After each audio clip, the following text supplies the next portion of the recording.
Panggilan biak sih Bang Yus. Biasanya. Nama lengkapnya ya Zayusman Z. Biasanya buat kerjaan itu. Berkebun di nang kerjaan saya. Hah? Mancing.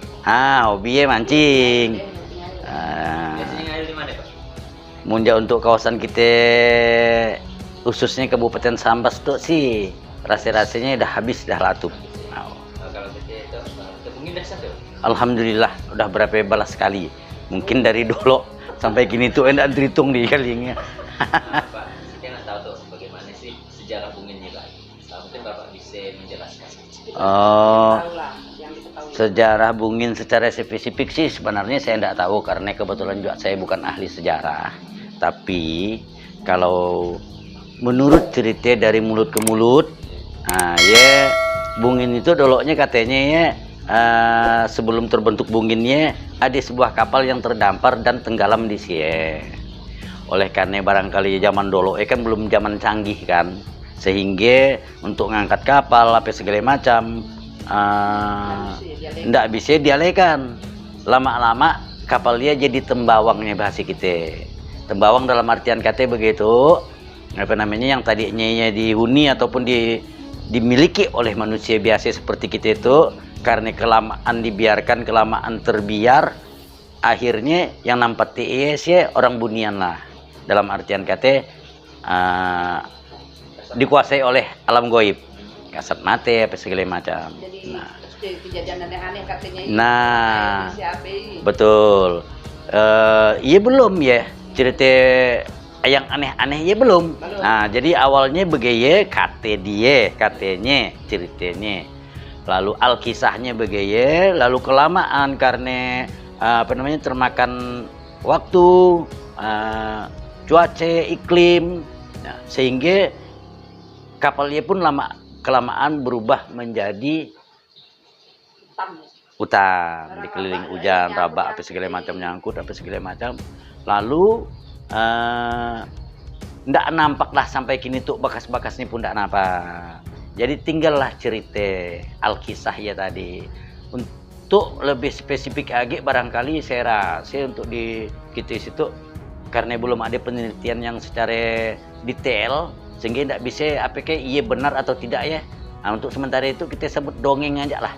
Nah, terbentuknya bunginnya. Nah, mengenai bungin seorang secara topografinya ya memang sebenarnya di dalamnya apa namanya kalau kita istilahkan hutan di tengah-tengahnya kosong. Gitu. Jadi karena dia rawa jadi terbentuklah semacam danau. Gitu. Danau, ada tempat masuknya. Nah, walaupun udah alit apa segala macam. Saya dengar nak masuk ke sini pas perahu nak.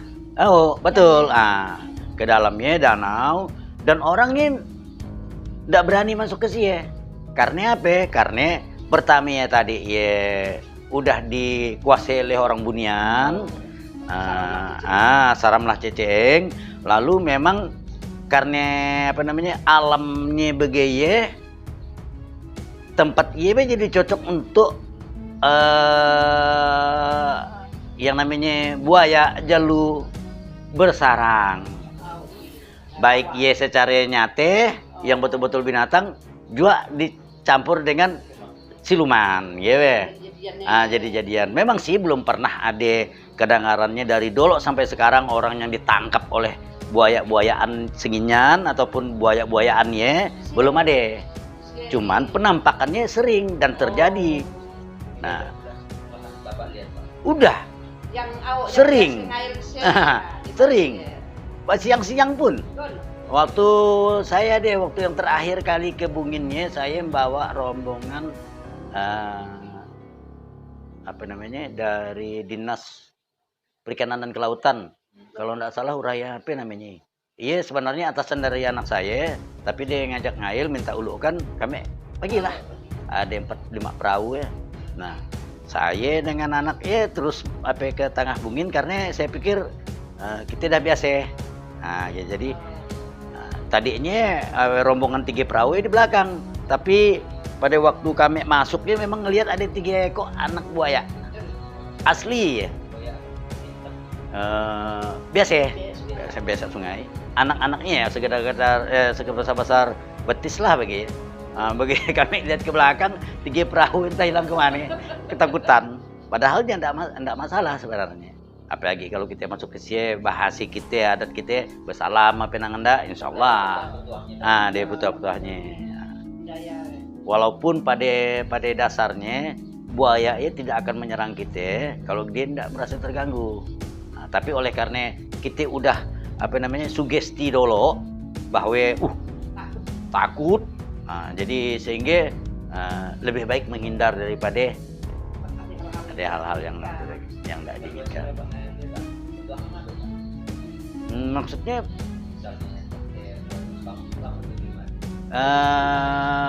intinya jurus yang paling afdolnya barangkali kemana-mana memang assalamualaikum deh.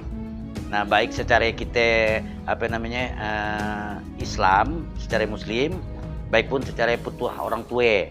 Katakan umpamanya, nek datuk kami numpang ngail situ, ya kan tidak ada dalam Muslim, tidak ada dalam Islam, tapi adat istiadat dari kita, petuah kita, petuah orang tua kita dulu. Tapi yang kita tahu tuh belum tuh yang memang orang ngail, tapi katanya banyak tidak. Oh jelas, ya memang, karena dia berbentuk delta kan, dikelilingi oleh sungai. Nah, kalau kita ambil dari sebelah hilir, dari sebelah muare Sintete, ya kan ada 2 jalur. Sebelah kiri ya ke Sukura, lalu tembus lagi ke Kartiase, lalu kalau kita nyusur tepian dari Kota Bangun, Prasa segala macam ya tembus. Semacam turusan begitu ya. Jadi dia tengah-tengah bagi 2 lagi. Tengah-tengah. Memang bulat. Panjangnya kira-kira berapa kilo? Ya sekitaran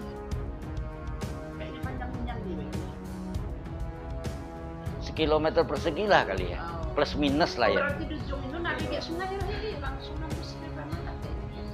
Loh iya memang sungai Sambas ya kan muaranya pemangkat. Sintete sungai Sambas besar. Sungai Sambas besar tuh kan lurus, kalau belok kiri ya ke Sukura Tambus itu ada simpang kalau diteruskannya ke Kartiase, terus sampai ke ke Gunung Senuju Penanganan nun, ke Lubuk Kumpai ke Sake Lalang nun. Nah, di pesisir sebelah kanan itu kan umpama kita nyusuri dari Kota Bangun sampai ke Prasa segala macam Segarau segala macamnya. Ya dia macam semacam turusan yang tembus juga kalau ke Sungai Sambas besar ya. Di mana di antara 2 alur ya, di tengah-tengahnya ada bunginnya lah.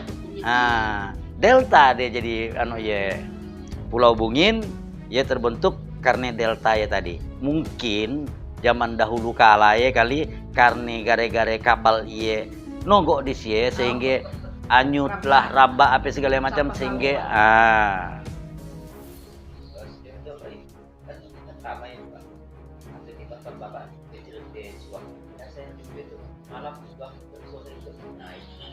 banyak ya. Cuman kebenarannya kan kita ndak bisa kita telusuri. Yang jelas saya pribadi dan disaksikan oleh beberapa orang ya memang ada.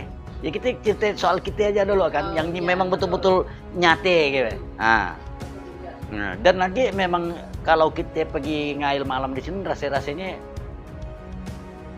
jarang orang yang berani ngail malam di sini. Jarang. Karena memang lain gitu.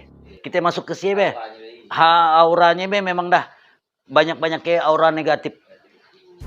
Jujur aja aura negatif. Iya apa kita tidak tahu karena secara kasat mata kita belum pernah dilihatkan yang barang-barang begini. Cuman kalau yang namanya buaya segala macam alhamdulillah. Kenapa? Kerap ya. Tapi Ya karena memang udangnya di CB ada banyak. Jadi arusnya tidak terlalu deras. Kalau di Sungai Sambas besar ya deras, di sini enggak. Karena kan dia berbentuk terusan.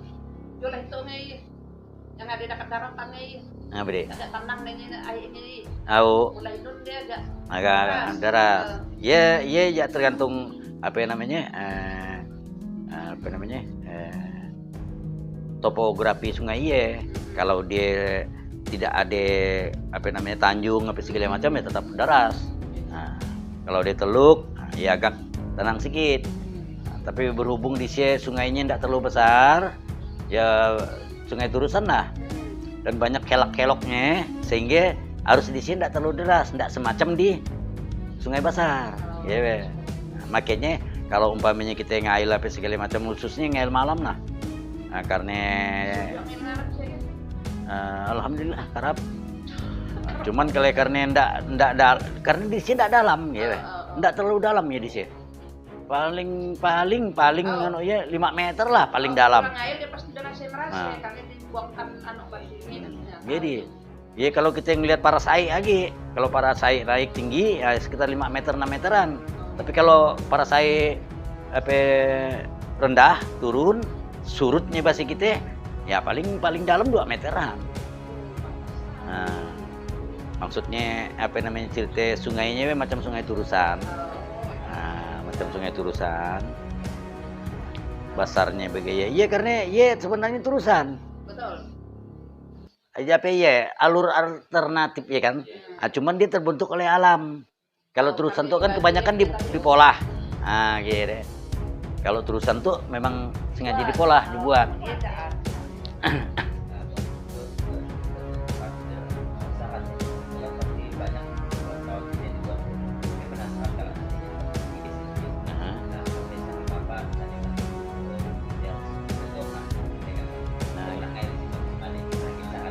Ya, sebenarnya bukan hanya di Bungin nih, di mana tempat yang kita untuk apa bertamasya lah, berdharma wisata. Apalagi kalau di sini ada apa namanya dongeng-dongeng macam begini, ataupun situs-situs budaya yang di apa namanya dianggap orangnya udah tua, ataupun ada banyak aura mistisnya, termasuk bunginnya ya tidak ada kata lain selain kita jaga mulutnya, nah. Jaga niat, jaga mulut. Nah, insya Allah kita masuk bersalam, assalamualaikum ke, atau cari apa aja lah. Yeah, yang penting kita mengetuk pintu tempat-tempat yang kita kunjungi, insya Allah. Nah, banyak tempat yang di orang itu ini kunci untuk melemahkannya aja ya, nah. Sama dengan saya bertamu dengan ke rumah Pak Urayu ya. Assalamualaikum Ray. Ah. Dijawab tidak dijawab kita dah bersalam ya. Nah, ya insya Allah deh. Enggak ada kiat-kiat lainnya, enggak ada rasanya Ray. Cuman iyalah nang. Karena menurut sesuai dengan adat kebiasaan kita orang sama sih begitu. Nah, cara niat kan. Menawa itu kita yang nak bertamasya tapi lari ke lain, rahsia-rahsianya orang tuan rumah mana pun tetap tidak suka. Nah, gitu. Bagi umpamanya memang khusus kita nak umpamanya tamasya ataupun nak pergi mancing, pergi ngail, insya Allah. Selain kita selamat, ada hasil, gitu.